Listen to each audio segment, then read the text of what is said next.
கேரளாவில் மத்திய அரசு போதிய நிதி வழங்காததற்கு எதிர்ப்பு தெரிவிக்கும் வகையில் வருகின்ற ஜனவரி 12ஆம் தேதி மிகப்பெரிய அளவில் ஒருநாள் அடையாள சத்தியாகிரக போராட்டம் நடைபெறும் என அம்மாநில முதலமைச்சர் பினராயி விஜயன் அறிவித்துள்ளார். இதற்கு பதிலடி கொடுத்துள்ள மத்திய உள்துறை அமைச்சர் அமித்ஷா, கேரளாவுக்கு கடந்த 10 ஆண்டுகளில் மட்டும் மத்திய அரசு 3,23,000 கோடி ரூபாய் வழங்கியிருப்பதாக சுட்டிக்காட்டினார். மேலும் கேரள மாநிலத்தின் பொருளாதார பிரச்சினைக்கு அம்மாநில முதலமைச்சர் பினராயி விஜயனே காரணம் என்றும் அமித்ஷா குற்றம் சாட்டியுள்ளார்.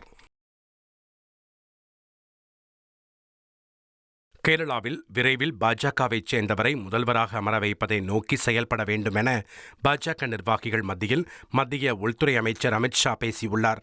இந்த ஆண்டு நிச்சயம் கேரளாவில் பாஜக ஆட்சி அமைக்கும் என்றும், கடந்த 2003ஆம் ஆண்டு கேரளாவில் பாஜகவின் வாக்கு சதவீதம் 3ஆக இருந்ததையும், கடந்த நாடாளுமன்ற தேர்தலில் அது 20% உயர்ந்திருப்பதையும் சுட்டிக்காட்டிய அவர், நிச்சயம் வரும் சட்டமன்ற தேர்தலில் பாஜகவின் வாக்கு சதவீதம் 40ஆக உயரும் என்றும் பேசியுள்ளார். 1,25,00,000 மனங்களை வென்ற தந்தி டிவி யூடியூப் சேனல். தவிர்க்க முடியாத தம்ப்நெயில்ஸ், கலக்கலான கான்டென்ட்ஸ். நீங்களும் இந்த குடும்பத்தில் இணைய இப்பவே சப்ஸ்கிரைப் பண்ணுங்க. அசுரபலம் கொண்ட எங்கள் டிஜிட்டல் கரங்களில் உங்கள் விளம்பரங்களை சேர்க்க வாட்ஸ்அப் பண்ணுங்க.